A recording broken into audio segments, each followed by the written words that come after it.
Narmada plan తో ఆనందరావు మిల్లులో చేసిన మోసం రామరాజు ముందు బయటపెట్టిన తిరుపతి. అసలు ఇదంతా ఎలా జరిగిందనేది వీడియోని స్కిప్ చేయకుండా చివరి వరకు చూడండి. ఇల్లు ఇల్లాలు పిల్లలు అప్కమింగ్ ఎపిసోడ్స్ లో ఏం జరగబోతుందో ముందుగా తెలుసుకోవాలి అనుకుంటే వీడియోని లైక్ చేసి ఛానల్ ని సబ్స్క్రైబ్ చేసుకుని పక్కనే ఉన్న బెల్ సింబల్ లో ఆల్ పై క్లిక్ చేయండి. ఇలా చేయడం వల్ల మేము పెట్టే ప్రతి వీడియో నోటిఫికేషన్ రూపంలో ముందుగా చూడగలుగుతారు.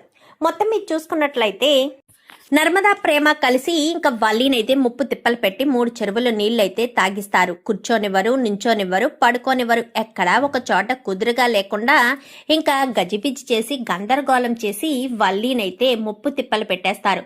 ఇంకా వల్లి వీళ్ళ ఆట ఆగలేక ఇంకా ఏం చేయాలో అర్థం కాదు. ఆ ఆటలో భాగంగానే ప్రిన్సిపాల్ ఫోన్ చేశాడంటూ వేరే వాళ్ళ చేత ఫోన్ చేయించి రామరాజుకి ఇంకా వల్లీని కాస్త స్కూల్కి పంపిస్తారు. పంపించింది స్కూల్కి ఏమీ వెళ్లకుండా వాళ్ళ అమ్మ వాళ్ళ ఇంటి దగ్గరికి వెళ్ళి కొంచెం సేపు అయినా ప్రశాంతంగా పడుకుందామని పడుకుంటుంది. పడుకునేసరికి ఇంకా వల్లి వాళ్ళేమో వాళ్ళ అమ్మ వాళ్ళ నాన్న ఇద్దరు ఎందుకే ఇలాంటి కష్టాలు వచ్చాయి, మనం అబద్ధం చెప్పి మోసం చేయడం వల్లే కదా ఇలాంటి ప్రాబ్లమ్స్ వచ్చాయని ఆనందరావు భాగ్యం ఇద్దరు మాట్లాడుకుంటారు.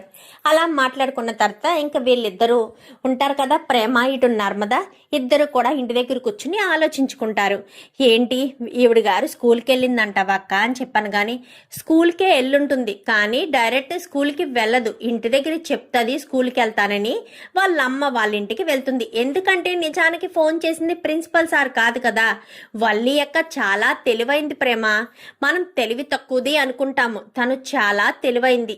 మనమే ఇదంతా చేయించామని వల్లి అక్కకు తెలుసు అనుకుంటా. అందుకనే వల్లి అక్క ఇలా చేసింది అని ఇంకా నర్మదా ప్రేమ అనుకుని ఫోన్ చేస్తారు. ఫోన్ చేసేసరికి ఎక్కడున్నావక్క అనగాని ఇంకెక్కడుంటాను, స్కూల్లో ఉంటాను అనేసరికి నిజం చెప్పక్క, నీ గురించి మాకు తెలీదా, అమ్మ పుట్టిల్లు మేనమామకి తెలీదా అన్నట్టుగా నీ గురించి నువ్వు చేసే నాటకాలు తైతక్కల గురించి మాకు తెలియకుండా ఉంటుందా, చెప్పు వల్లి అక్క.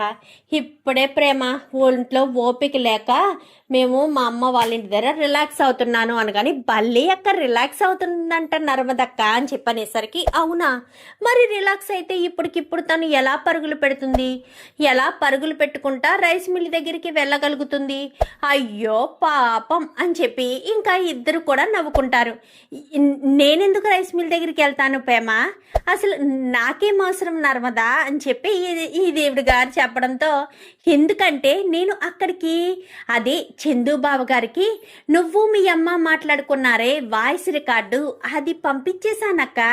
ప్రేమ నువ్వు చెప్పేది నిజమా అని చెప్పి ఇంకా వల్లి అనగానే నీతో అబద్ధం ఎందుకు చెప్తానక్క, అసలే నువ్వు మా ముద్దులక్కవి, అబద్ధం చెప్తానా చెప్పు. లేదు నిజమే చెప్తున్నాను, నిజంగానే పంపించేశాము, వెళ్ళు వెళ్ళు పరుగు పరుగు అనుకుంటూ ఉండేసరికి ఇంకా పరుగులు పెడుతుంది.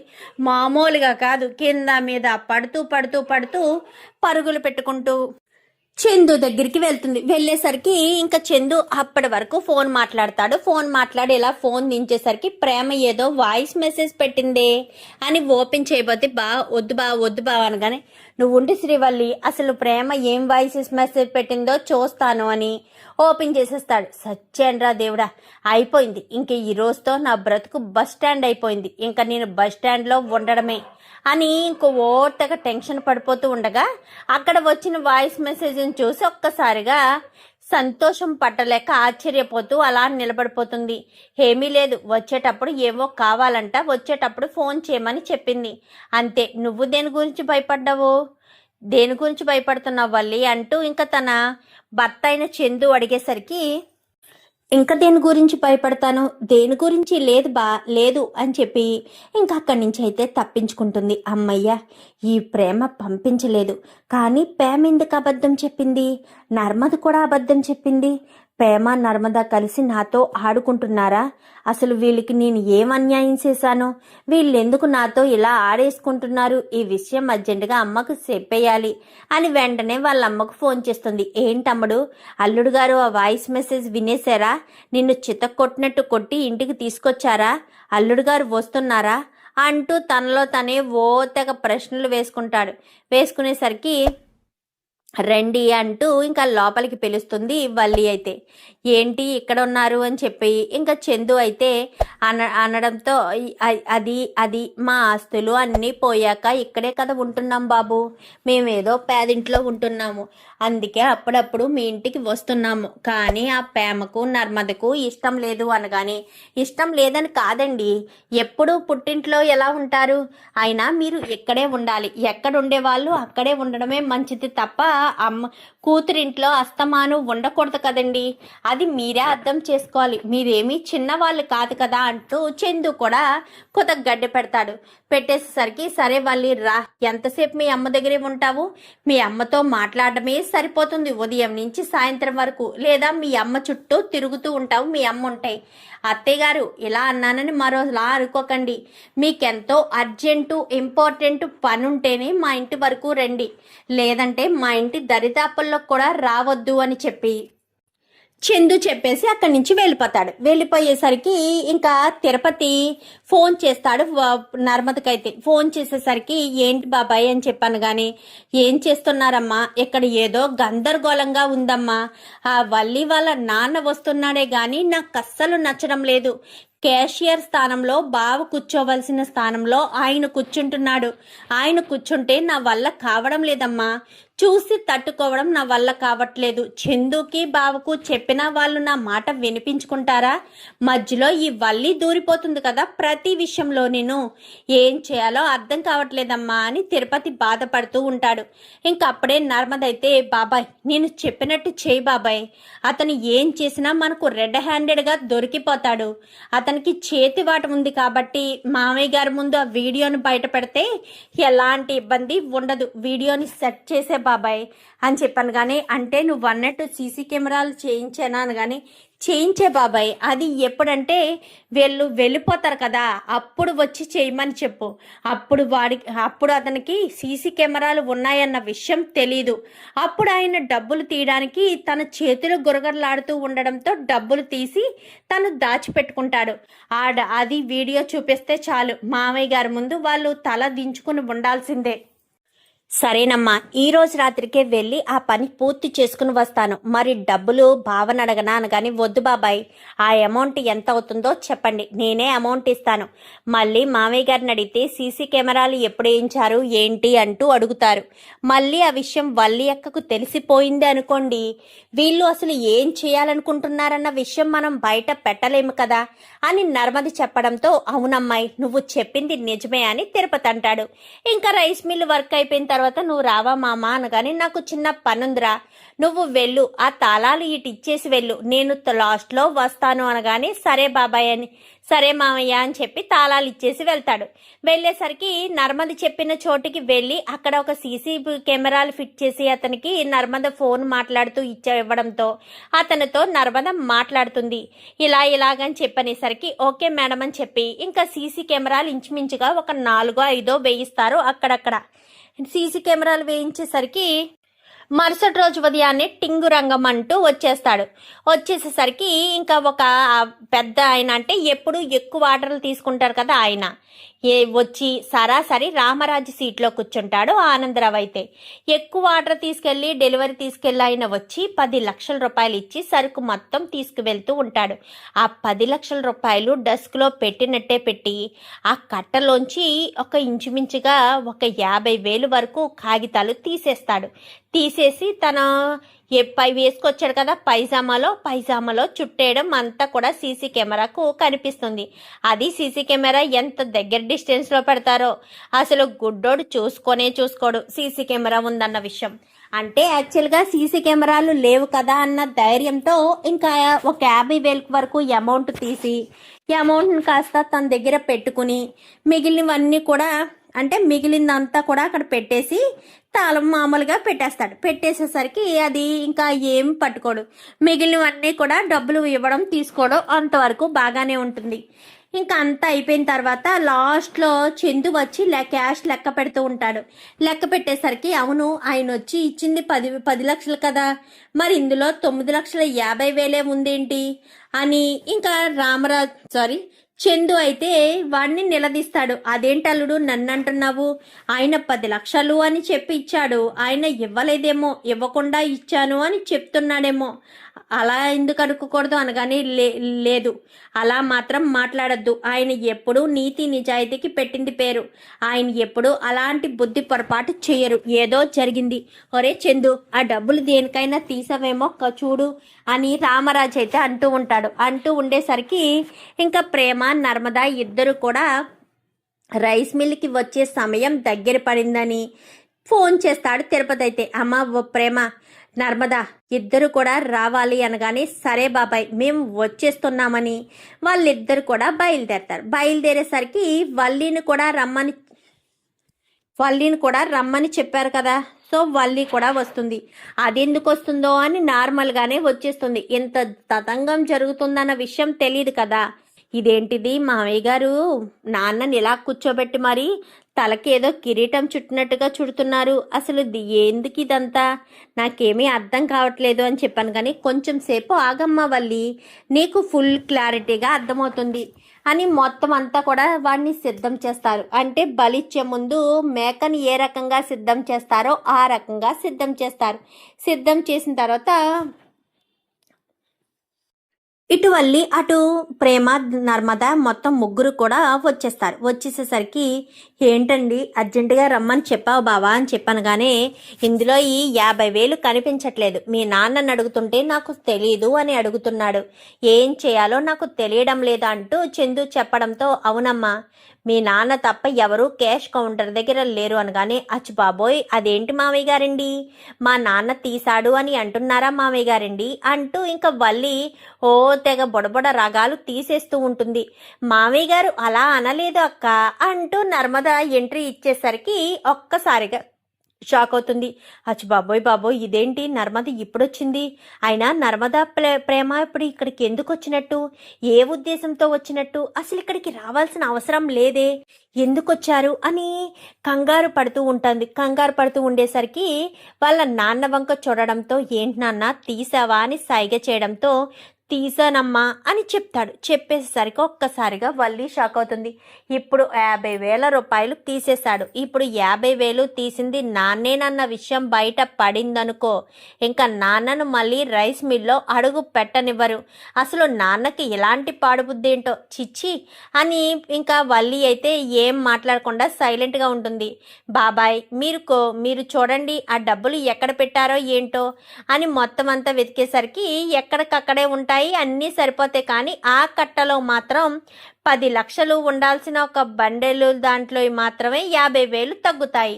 తగ్గేసేసరికి 50,000 ఎవరో కావాలని బండెల్లోంచి కట్ట బయటకు తీసి మరీ ఎవరో తీసేశారు బాబా, ఎవరు తీసుంటారో ఏంటో ఖచ్చితంగా తెలుసుకోవాలి, ఇది మొదటి తప్పు అని వదిలేయకూడదు బాబా అని తిరుపతి మాట్లాడేసరికి అవునరా నువ్వు చెప్పింది నిజమేరా తిరుపతి, తప్పు ముందుసారి చేసినా తర్వాత సారి చేసినా తప్పు తప్పే, శిక్ష అనుభవించక తప్పదు అని ఇక ఇద్దరు కూడా ఇంకా వీళ్ళు వంతలు పాడుకుంటూ మాట్లాడుకుంటారు. అవును తిరుపతి బాబాయ్ అని చెప్పి ప్రేమ నర్మదా కూడా అనేసరికి హచ్చు బాబాయ్ ఏదో అయిపోతుంది, ఈరోజు ఏదో మూడుతుంది, ఇంకా ఈ విషయాలన్నీ బయటకు వచ్చేసేటట్టున్నాయి, నాన్న 50,000 తీసిన విషయం బయటకు వచ్చేస్తుంది, ఇప్పుడు 50,000 సంగతి నేను ఏం చేయాలి, ఎలా మేనేజింగ్ చేయాలి అని ఇంకా వల్లి తెగ టెన్షన్ పడుతూ ఉంటుంది. టెన్షన్ పడుతూ ఉండేసరికి ఇంకా మొత్తం అంతా వెతికి ఎక్కడా లేవు అని నిర్ణయం తీసుకున్న తర్వాత ఇంకా నేను వెళ్ళొస్తారు బావగారు అని చెప్పాను. కానీ ఒక్క నిమిషం బాబాయ్ అని ఇంకా వల్లి అయితే ఆపేస్తుంది.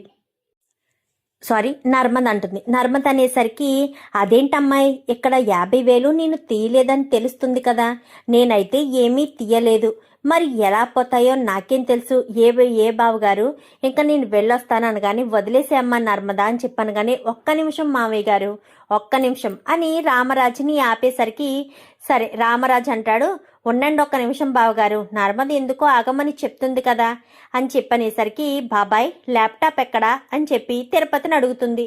ఇదిగో అమ్మాయి అని చెప్పి తిరుపతి ల్యాప్టాప్ తీసుకొస్తాడు.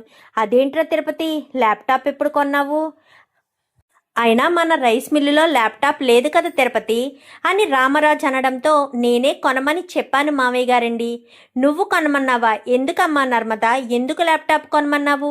ఎందుకంటే ఈ రైస్ మిల్లో సీసీ కెమెరాలు వేయించాను కదా, దానికి సంబంధించిన ఫుటేజ్ అంతా స్టోర్ అవ్వడం కోసమే ఈ ల్యాప్టాప్ మనం చూడడానికి పనికొస్తుందని ఈ ల్యాప్టాప్ తీసుకోమని చెప్పాను బాబాయ్. చెప్పాను మామయ్య గారండి అనగాని, ఇదంతా ఎప్పుడు జరిగిందిరా తిరుపతి?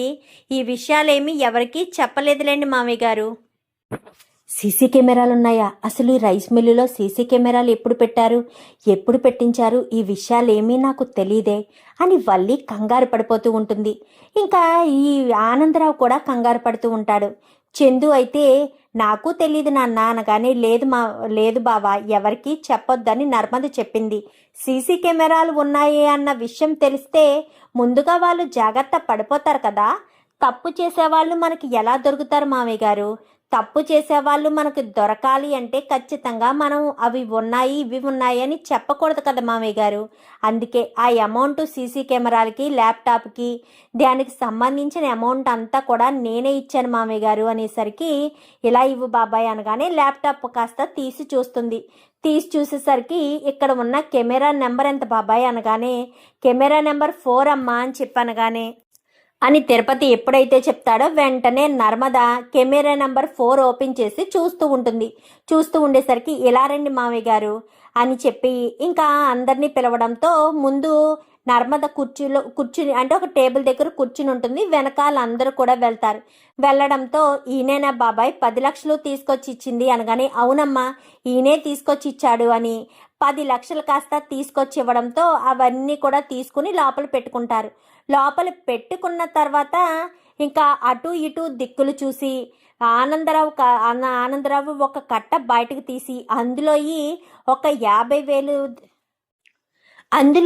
ఒక 50,000 రూపాయలు తీసుకుని పంచి ఉంటుంది కదా, పంచిలో చుట్టబెట్టుకోవడం అంతా కూడా సీసీ కెమెరాలో క్లియర్గా పడుతుంది. ఎందుకంటే నర్మదకి ముందు నుంచి ఆనందరావు మీద అనుమానం.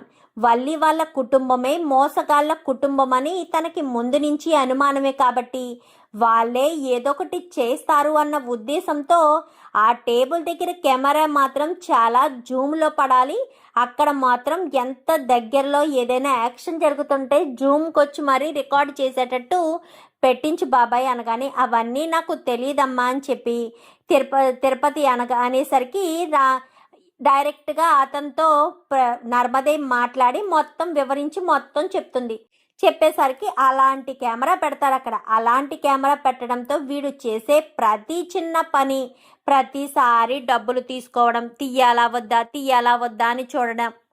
ఇంకా ఇలానే మొత్తానికైతే డబ్బులు మొత్తం తీసి చుట్టబెట్టుకుని మిగిలిన డబ్బులు పెట్టేస్తాడు. పెట్టేసేసరికి సీసీ ఫుటేజ్లు ఇదంతా రికార్డ్ అవ్వడంతో ఇంకా రామరాజుకి చాలా కోపం వస్తుంది. అలా కోపం వచ్చిన రామరాజు వెంటనే చెంప పగల కొడతాడు. మన వాళ్ళే కదా చూసుకుంటారు, రైస్ మిల్లు చూసుకుంటే ఏదో ఒక పనిలో పర్మనెంట్గా పెట్టొచ్చు అన్న ఉద్దేశంతో నేను ఇక్కడ ఉండమని నేను చెప్తే మీకు ఇష్టాసారంగా ఇలాంటి పిచ్చి పనులు చేస్తారా? డబ్బుల దగ్గర చాలా జాగ్రత్తగా ఉండాలి. క్యాష్ కౌంటర్ దగ్గర కూర్చున్నామంటే ఎంత ఒళ్ళు దగ్గర పెట్టుకుని ఉండాలి. అసలు మీకు ఏ హక్కు అధికారం ఉందని మీ అంతటా మీరు డస్క్లో డబ్బులు తీయడానికి? కేవలం క్యాషియర్ అంటే డబ్బులు మాత్రం తీసుకుని పక్కన రిటర్న్ పూర్వకంగా ఎంత డబ్బు వచ్చిందో ఏంటో రాయడం అంతే. అంతకు మించి వేరే పనేమీ ఉండదు. అది మీరు చూసుకోకుండా కావాలని డబ్బులు తీస్తారా? అసలు మీకు బుద్ధి జ్ఞానం ఉందా? ఏంటమ్మా వల్లి, ఏంటిదంతా? మీ నాన్నే 50,000 రూపాయలు తీశాడు. నువ్వే కదా అన్నావు మా నాన్న మీద నిందలు వేస్తున్నారు, మా నాన్న ఏ తప్పు చేసుండడు అని. ఇప్పుడేమంటావమ్మా? మీ నాన్న తప్పు చేయలేదంటావా? తప్పు చేసింది మేమంటావా ఏంటి? సరైన సమయానికి నర్మద తెలివిగా ఆలోచించి ఈ రైస్ మిల్లో ఏం జరుగుతుందో ఏం జరగబోతుందో అన్నీ తెలుసుకోవాలి అన్న ఉద్దేశంతో తన తెలివితేటలు ఉపయోగించి నర్మద చేసిన ఈ పనికి మెచ్చుకోవాల్సిందే. లేదంటే ఎంత పెద్ద ఇష్యూ జరుగుండేది. ఈ డబ్బులన్నీ కూడా పోయుండేవి. ఈ విషయాలేమీ చూసుకోకుండా నర్మద చాలా తెలివితేటలుగా ప్రవర్తించింది అని ఇంకా రామరాజు అయితే నర్మదను మెచ్చుకుని వెంటనే పోలీసులకు ఫోన్ చేసి తిరుపతి అనగానే మామయ్య గారండి, వద్దు మామయ్య గారండి అంటూ ఇంకా రామరాజు కాళ్ళ మీద పడుతుంది వల్లి అయితే. ఏంటమ్మా, కాళ్ళ మీద పడితే క్షమించి వదిలేస్తాననుకుంటున్నావా? ఏ రకంగా నిన్ను వదిలేయాలమ్మా? నువ్వు చేసిందేమన్నా చిన్న తప్ప? మీ నాన్నను తీసుకొచ్చి క్యాష్ కౌంటర్లో కూర్చోబెట్టింది నువ్వు. ఏ అర్హత లేకపోయినా ఇంట్లో మనిషి అన్నట్టుగా నేను సర్లే అని వదిలేశాను. ఆ మనిషి మీద ఎంత నమ్మకం లేకపోతే నేను క్యాష్ కౌంటర్ దగ్గర తనని కూర్చోబెడతాను? అలాంటి ఆ నమ్మకాన్ని సర్వనాశనం చేసుకుని చేతివాటం చూపించారు కదా. పైగా డబ్బులు నేను తీయలేదు అంటూ ఎంత దారుణంగా మాట్లాడాడు. ఒంట్లోనే డబ్బులు ఉన్నాయన్న విషయం కూడా చూసుకోకుండా ఇంత దారుణంగా ఈ రకంగా ప్రవర్తిస్తారని కలలో కూడా అనుకోలేదు. అసలు వీళ్ళు ఎలాంటి మనుషులని అనుకోలేదు. నేను ముందు నుంచి చెప్తూనే ఉన్నాను మామయ్య గారు, వద్దు, తిరుపతి బాబాయ్ చందు బావ గారు చూసుకుంటారు, ఇంకా వేరే వాళ్ళు అవసరం లేదు అని. అయినా సరే మీరు వినిపించుకోకుండా వాళ్ళని పెట్టి చూసారా ఇప్పుడు ఎంత పెద్ద ప్రమాదం జరిగిందో? నేను చూసి ఇదంతా చేయించాను కాబట్టి 50,000 రూపాయలు నేను ఇలా వెనక్కి రిటర్న్ తీసుకోవడానికి అవకాశం ఉంది. అదే మనం ఇదంతా చేయకపోతే తీయలేదని గొడవ చేసేవారు. అసలు ఇదేం బుద్ధమ్మా? అలా డబ్బులు తీయవలసిన అవసరం ఏముంది? ఏంటండి ఆనందరావు గారు, డబ్బులు తీసి ఎంత జాగ్రత్తగా కవర్లో దాచిపెట్టుకున్నారో. అసలు ఈ రకంగా చేస్తారని అనుకోలేదు అంటూ ఇంకా చిచి, మీలాంటి వాళ్ళతో మాట్లాడాలంటేనే అసహ్యంగా ఉందని ఇంకా మాట్లాడుతూ ఉండగానే పోలీసులు రానే వస్తారు. రండి ఇన్స్పెక్టర్ రండి, నేను అరెస్ట్ చేయమని చెప్పింది ఈయన్నే అని చెప్పి ఇంకా రామరాజు అయితే ఇన్స్పెక్టర్కి చెప్పడంతో, ఏ నేరం చేశారు? మా ఇంట్లో డబ్బులు దొంగతనం చేశాడు అని రామరాజు అయితే చాలా కోపంగా చెప్తాడు. రామరాజు కోపానికి ఆనందరావు అయితే బలైపోయినట్టుగానే చెంపలు వాసిపోతాయి. అంత దారుణంగా ఇంకా కొడతాడు, రాడ్ ఇచ్చుకునే కొడతాడు. ఎందుకంటే చాలా తప్పు. రామరాజుకి ఏదైనా నచ్చుతుంది కానీ నమ్మక ద్రోహం చేస్తే అస్సలు నచ్చదు. నమ్మక ద్రోహం అనేదే తనకు అస్సలు పడని విషయం. అలాంటిది రామరాజుకి ఆనందరావు ఇలాంటి అబద్ధాలు చెప్పడం విన్న తర్వాత ఆనందరావుకి పట్టలేనంత దుఃఖం కలుగుతుంది. ఇటు రామరాజుకైతే తను ఎక్కడున్నాడో ఏంటో వెతికి పట్టుకుని మరి నేను వస్తాను అని అటు తిరిగేసేసరికి ఇంకా చందుకే దొరుకుతాడు. ఏంట్రా ఎక్కడ కూర్చున్నావు, రారా ముందు ఇక్కడి నుంచి అని అక్కడి నుంచి కాస్త తీసుకొచ్చి రైస్ మిల్ అంటే లోపలికి తీసుకుని లోపలికి వస్తారు. వచ్చేసరికి పోలీసులు అరెస్ట్ చేసి తీసుకువెళ్ళండి అనగానే పోలీసులు అరెస్ట్ చేసి తీసుకువెళ్ళిపోతారు. అమ్మా నర్మదా, నీ తెలివితేటలకి హ్యాట్సాప్ అమ్మా. ఎప్పుడు ఏ సమస్య వచ్చినా కానీ నువ్వే ముందుండి చూసుకుంటావు. మన రైస్ మిల్లులో కానీ మన ఇంట్లో కానీ సమస్యలు లేకుండా చూసుకునే బాధ్యత నీకే అప్పగిస్తున్నాను. నువ్వే చూసుకోవాలమ్మా. మామయ్య గారు, నేను ముందు నుంచి చెప్తున్నాను, చందుబాబు గారిని, తిరుపతి బాబాయిని వీళ్ళని మాత్రమే ఉంచండి. బయట వాళ్ళని ఎవరిని ఉంచొద్దు. వీళ్ళు చూసుకుంటారు. చందుబాబు గారు క్యాష్ కౌంటర్ చూసుకుంటూ మిగిలిన పని చూసుకోమనండి. తిరుపతి బాబాయ్ కూడా నమ్మగలిగిన వాడే కాబట్టి తిరుపతి బాబాయ్ని కూడా చూసుకోమనండి. అంతే తప్ప పరాయి వాళ్ళని మాత్రం ఎట్టి పరిస్థితుల్లో పెట్టొద్దు అనేసరికి ఇంకా వల్లి అలా చూస్తూ ఉండిపోతుంది. ఇంటికెళ్ళమ్మ వల్లి అని చెప్పి ఇంకా రామరాజు గట్టిగా అనేసరికి వల్లి కాస్త అక్కడి నుంచి వెళ్ళిపోవడంతో ఇంకా ప్రేమ నర్మద ఇద్దరు కూడా చాలా హ్యాపీగా ఫీల్ అవుతారు. మొత్తానికి తగిన కష్టానికి ప్రతిఫలం దక్కింది పోతే. అక్క, నిజంగా వల్లి ఇదంతా చేసిందంటే నమ్మబుద్ధి కాదు, కానీ తన తండ్రి చేశాడు ఎంత దారుణంగా. నాకు తెలిసి వల్లి కూడా బాధపడుతూనే ఉంటుంది. ఎందుకంటే చందుబాబు గారంటే వల్లికి చాలా ఇష్టం. చందుబాబు గారిని వదులుకునే పరిస్థితి వస్తే తను ఏం చేసుకోవడానిక సిద్ధమే. ఇప్పుడు ఈ విషయం ఇంట్లో వాళ్ళకి తెలిస్తే ఇంట్లో పరువు పోతుంది. ఇప్పుడు ఏం చేయాలి, ఎలా తప్పించుకోవాలి అని వల్లి కాస్త ఆలోచనలో పడుతుంది.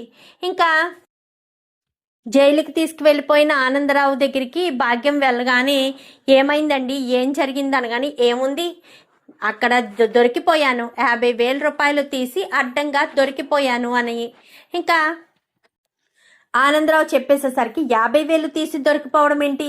నువ్వు అసలు డబ్బులు తీయొద్దని చెప్పాను కదా. అయినా సరే నా మాట లెక్క చేయకుండా నువ్వు నీ చేతివాటం చూపిస్తే ఆయన చేతివాటం చూపించారు. తప్పేముంది? నువ్వు చేసింది నీ బుద్ధి తక్కువ పనే, ఆయన చేసింది పనికొచ్చి పనే. అది అర్థం చేసుకుని మసులుకుంటే ఏదైనా బాగుండేది. కానీ నువ్వు ఎంత ఎలాంటి పని చేస్తావని అస్సలు అనుకోలేదు అని వెనకాలే వల్లి అయితే వస్తుంది. ఏంటమ్మడు, నాన్నను పట్టుకున్నాను కానీ నోర్మియండి. ఎన్నిసార్లు చెప్పాను నేను డబ్బుల విషయం జోలికి వెళ్ళొద్దు అని. అయినా సరే నా మాట వినిపించకుండా డబ్బులు తీసేస్తారా? అది ఎంత అంత కాదు, 50,000 రూపాయలు అని చెప్పి ఇంకా వల్లి అయితే తిట్టి వాళ్ళని మీరు ఎలా చేస్తారో మీ ఇష్టం అని చెప్పి అక్కడి నుంచి వచ్చేస్తుంది. ధీరజు ప్రేమాలక జోడి కనుక మీకు నచ్చితే కామెంట్లో ఎస్ అని టైప్ చేయండి. ఈ వీడియో కనుక మీకు నచ్చినట్లయితే వెంటనే లైక్ చేసి మా ఛానల్ని సబ్స్క్రైబ్ చేసుకుని పక్కనే ఉన్న బెల్ సింబల్లో ఆల్ పై క్లిక్ చేయండి. ఇలా చేయడం వల్ల మేము పెట్టే ప్రతి వీడియో నోటిఫికేషన్ రూపంలో ముందుగా చూడగలుగుతారు. Thank you for watching.